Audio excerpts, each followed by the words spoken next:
I love you.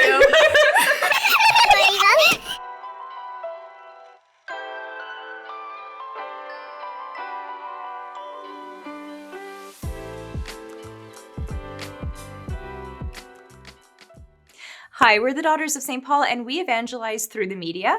My name is Sister Oriane Pietra Renee. I'm Sister Julie Benedicta. And hi, I'm Sister Carly Paula. And this is Nuns React. In this episode, though, we won't be reacting to anything in particular. Instead, we wanted to explain why a series called Nuns React should even exist at all. Like, why should we, as religious sisters, be interested in popular media or social media trends? Isn't that antithetical to the religious or contemplative life? So if it wasn't rooted in Christ, then yeah, it definitely could be. If we as baptized Christians were not consuming media in a way that honored the presence of Christ inside of us, if we were present on social media to seek fame or to tear other people down or something like that, or if we as religious sisters were not engaging in media in a way that increased our prayer life or in a way that stifled our love for God or for others, or took away from our actual mission that God has called us to, then yeah, it would be. But as Daughters of St. Paul, engaging with the media is what we were created to do. The thought of religious taking up the media to evangelize started with the burning desire of a young seminarian in Italy.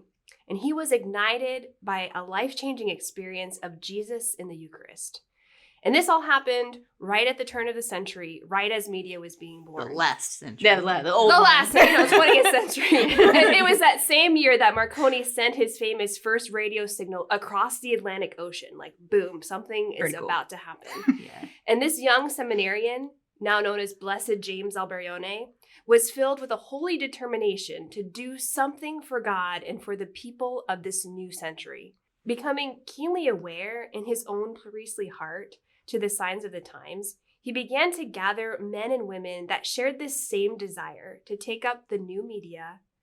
And as a religious family dedicated to St. Paul, the Pauline family was born, and that's us. First, we took up print and the press, then radio and television, and now social media. And whatever efficacious and modern means of communication humanity turns to, so too the church and consecrated men and women will use these means to plant the seeds of the gospel and offer reparation for the misuse of the media.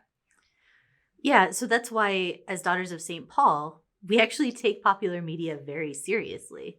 So just like St. Paul when he was in the Areopagus, part of our responsibility in the church is to look around, see where people are, what they're spending their time and their resources and their attention on, and to use that to point to the gospel. Alberione's famous quote is, "Where is humanity going?" So we're about to do a deep dive into the whys and hows. So if you would like the short version, then you can check the timestamps and just jump ahead, or you can even mark which aspect of it you're most interested in and find that. If you are here with us for the long haul, you are great. We applaud you. Grab something hot. Yeah, get cozy. And get cozy. Here we go. Okay, if we're going to talk about why religious sisters are making reaction videos, we need to talk about the thing that media conveys. Stories. And there is no better person to guide us through how the power of stories and what they have to convey or awaken in us than, drumroll please, J.R.R. Tolkien. Obviously, not everyone is Lord of the Rings fan, but as Christians, it's really important for us to recognize that Tolkien was a master storyteller who was able to look around him, see where people's hearts were at based on the stories they told as a people or as a culture, and see how what was written on their hearts actually always pointed in a very particular direction. Yeah. And I think actually the fact that he himself was so rooted in Jesus Christ in the Eucharist allowed him a very special insight into all of that kind of thing. So when he spoke about these connections, he usually used very particular types of storytelling to get his point across. And I think Sister Benedicta is probably the best person to tell us about those things. Nerd alert! Okay. So as I'm sure you'll become very aware, as we continue to add videos to our React series, my very favorite kind of storytelling is fantasy and sci-fi. And Tolkien is my absolute favorite storyteller. But I actually love his ideas about storytelling almost as much as I love his stories. So, according to Sister Benedicta, in 1939, Tolkien gave a lecture entitled On Fairy Stories. And in this lecture, he says that fairy itself may perhaps most nearly be translated by magic. But it's a magic of a peculiar mood and power, and the furthest pull from the vulgar devices of the laborious scientific magician. If there is one proviso, if there is any satire present in the tale, one thing must not be made fun of: the magic itself. That must, in the story, be taken seriously, neither laughed at nor explained away. So, in other words, sci-fi is not fairy. Neither is something like Alice in Wonderland, because she wakes up from the dream and the magic is all gone. But it would include like most superheroes and mythological stories like Moana. So Tolkien says that it is essential to a genuine fairy story that it should be presented as true. He insists that every fairy story, to be considered complete, should have a happy ending and what he calls eucatastrophic arc. Whoa. He defines this as the sudden joyous turn that does not deny the existence of discatastrophe, of sorrow and failure, but denies universal defeat, and insofar is evangelium. That it provides a brief vision or far-off gleam of the beauty of the gospel in the real world.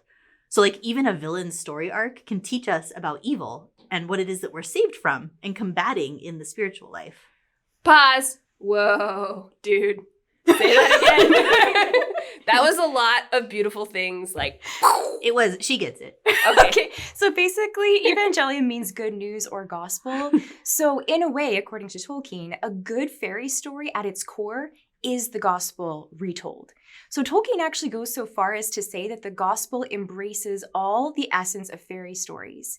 Now, that does not mean that the gospel is a fairy story or that it's modeled off of fairy stories, because obviously that is not the case at all. But what it is saying is that basically all stories that are truly compelling, especially those stories that have like that classic like hero's journey that's been so compelling and moving to us for like thousands and thousands of years, like those stories contain themes of the gospel, and they can actually help prepare our hearts to either receive the gospel for the first time or to understand the gospel more deeply, because the gospel like actually holds everything that is written on the human heart. Yeah. Fulfills all of our longings. I know. Yeah. It's really moving, actually. And it's like, that's what the ancients were writing stories about. Like, it was already written there. Yeah. And Tolkien also said that these stories offer, in a particular degree or mode, fantasy, recovery, escape, consolation. Which he argues are the things everyone needs, as adults, even more so than as small children. But if this is true, then we should approach these stories with a degree of seriousness. It's very serious. He thinks it's good to use these stories for escape or consolation. A perhaps surprising ally on this point can be found in Pope Pius XII. In 1955, in his address to professionals on the cinema, the Pope said that film has, quote, the power to grip the mind through enchantment of representation. He gave the example of the man who, weary of the monotony of his life, or weakened by his struggles, looks primarily to the film for relief, forgetfulness, relaxation, perhaps also for flight into a dream world. Are these legitimate demands? The Pope asks. It is possible, he answers, that the ideal film is allowed to lead the weary and jaded spirit to the thresholds of the world of illusion, so that it may enjoy a bit of respite from the pressure of real existence. Love that. Naturally, he calls for care in the content and the amount of time spent on this endeavor, but he compares film to a dream state, which comes during restorative slumber, and says that, quote, it knows how to lead without interruption or shocks to the bright realms of art and enjoyment in such a manner that the spectator, at the conclusion, leaves the hall more lighthearted, relaxed, and better within himself than he entered. And the church was always about the spectator or the person, the human person coming first Yeah. in these moments. And there are many films, like really noteworthy and important and maybe even like beautiful films that seem to dwell on harsh realities. Stuff like mobsters or revenge or domestic violence or war stories or stigmatized mental illness. And perhaps some of those have objective value, really. And they belong in maybe a different part of this conversation. I will say they're not for me. I have no need for any more violence or destruction in my life. And this doesn't mean that we're not going to react to any of these kinds of movies, just that it's not what I personally tend toward. I tend to agree with the Holy Father. I want to enjoy my entertainment. I want to leave it feeling refreshed and uplifted, which is why I will always uphold such masterpieces as these. Thank you. You're welcome. Liar! Liar! Get back, witch! I'm not a witch, I'm your wife!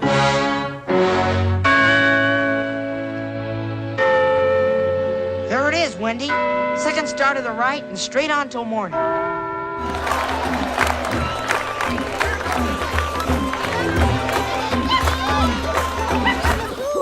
right, relax. It is physically impossible to relax. Everything. What are your powers? Just tell us what everyone can do.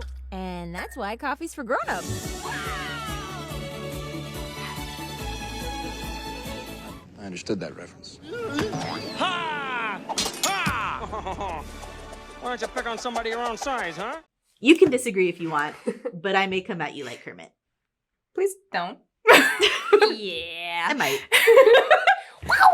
So basically, that feeling that we have like a need to step back from our current circumstances by stepping into a story, like escaping, that can actually be a healthy thing. So think of how like in the Bible, we see characters step away before a big change, or how we have a day of rest from all of our work built into our week with the Sabbath, or how we might go on a retreat, which has a similar route to escape, right? The same words, to help us really deepen how we live the realities of our regular life so that we can live out our daily realities better.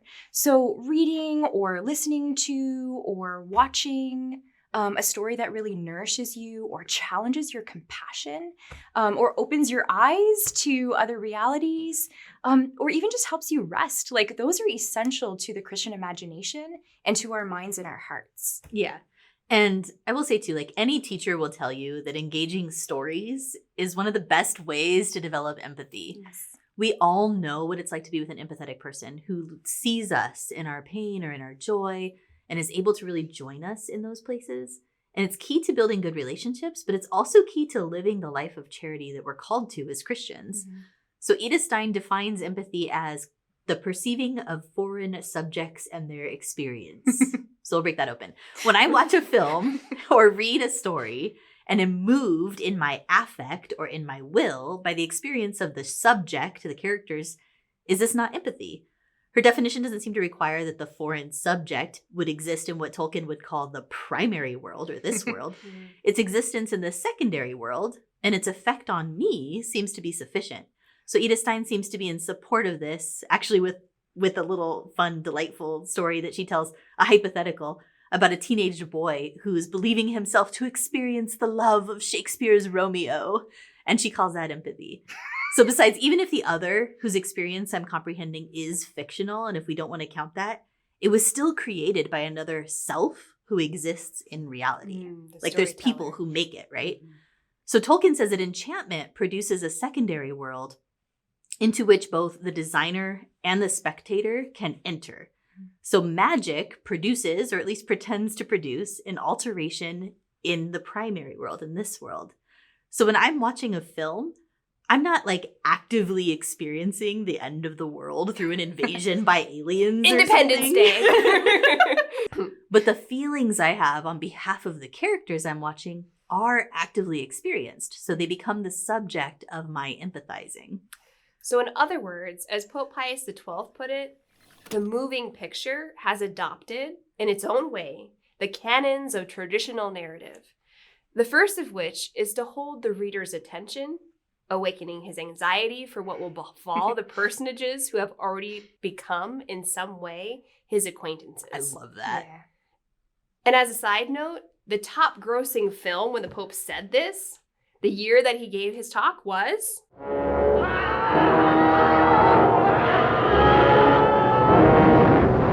Godzilla, King of the Monsters. Isn't it kind of fun to think of this guy watching Godzilla and feeling anxiety for what will befall the personages on the screen? But that's what was happening. That's what happens in 1950s. and today in Godzilla versus Predator. But here's the thing.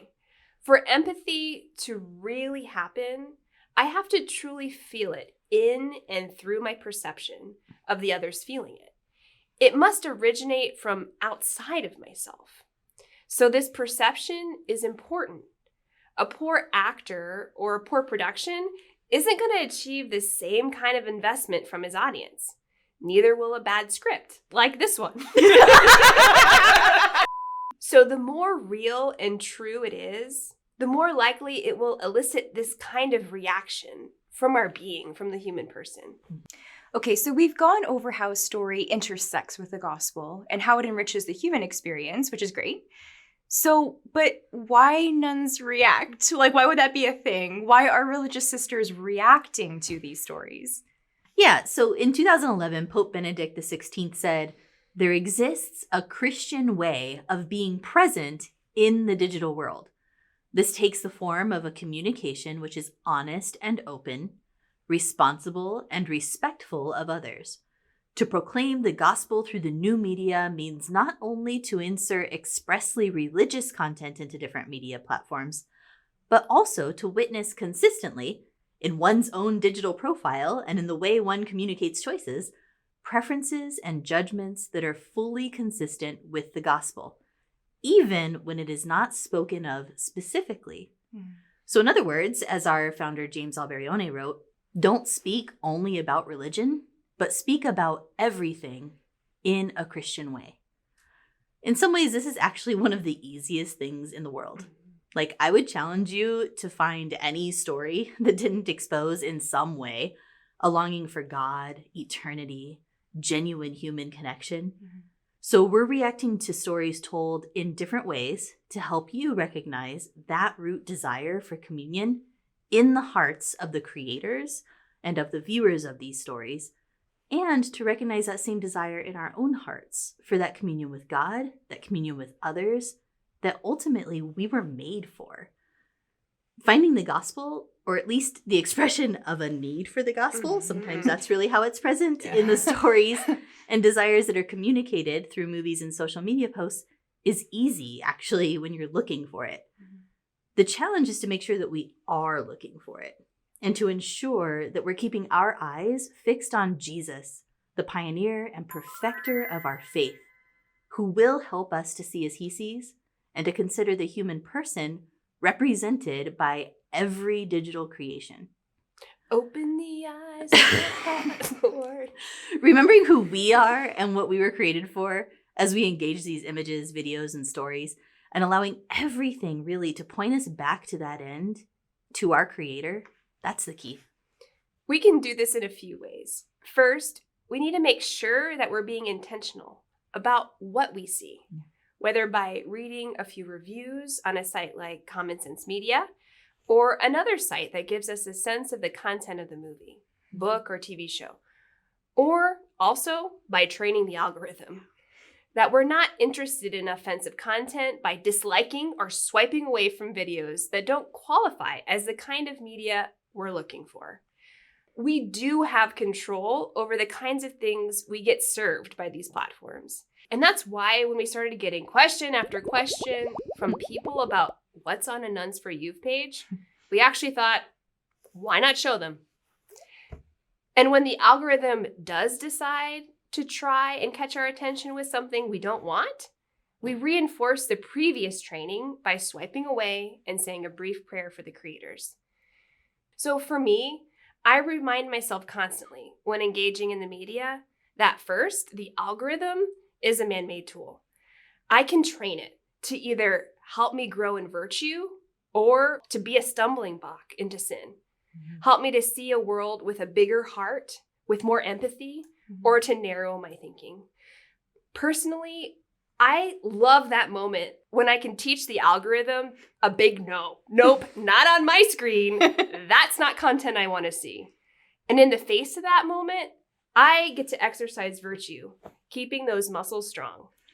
Because Uncle Ben was right, okay? With great power comes great responsibility. Wasn't that Auntie May? Old Ben. Okay. Engaging in media definitely comes with a certain responsibility that we can train ourselves in a virtuous life. The second way we can keep our focus, always remembering that the people creating the content are, in fact, people, beloved children of God. Even AI-generated content, like that had to be trained by a person or initiated or posted by a human, right? Both even bot coding, like that, somebody did that. So the people behind the camera working in post-production and the people in front of the camera, whether it was secretly recorded and posted to social media or actually an actor, they all have a family and a history and wounds and hopes and desires. Keeping this in mind makes it easier for us to remember who we are before we decide to share, comment, or ridicule the person that we're looking at. Often it might be better just to pray for them than rather than increase the engagement score of their post. Yeah. Mm-hmm. Finally, the most important part is that we stay in contact with the one who made us and who loves us and who is the object of our every desire and who is the one who can fulfill us. The more we are praying and engaging in the sacramental life, reading the scriptures, and really giving God permission to work in our lives, the more naturally it will come to us to actually see and speak about everything in a Christian way, as our founder said. It really does become second nature. It's at a certain point, it becomes hard not to see it in that light. Yeah.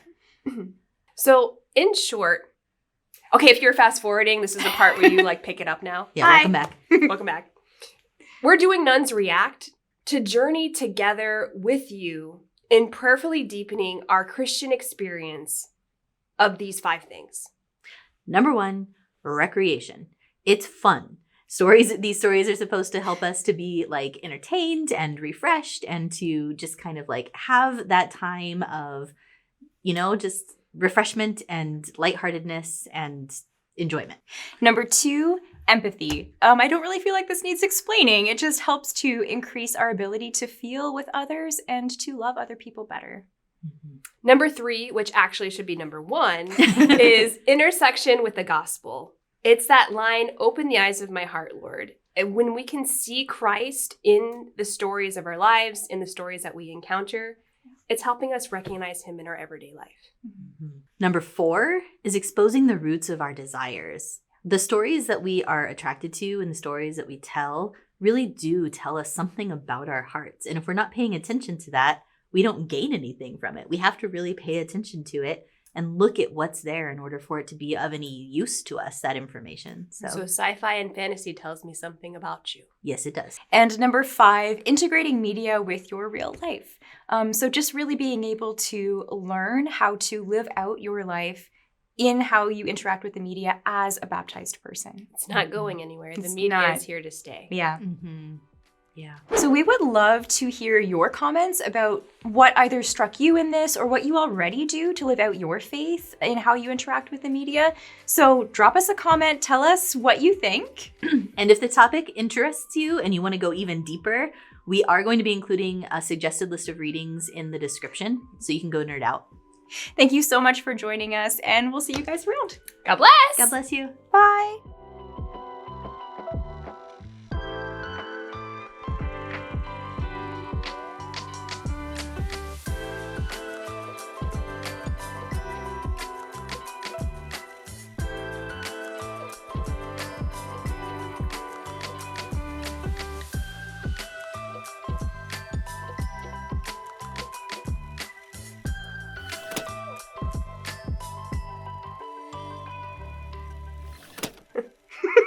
So long.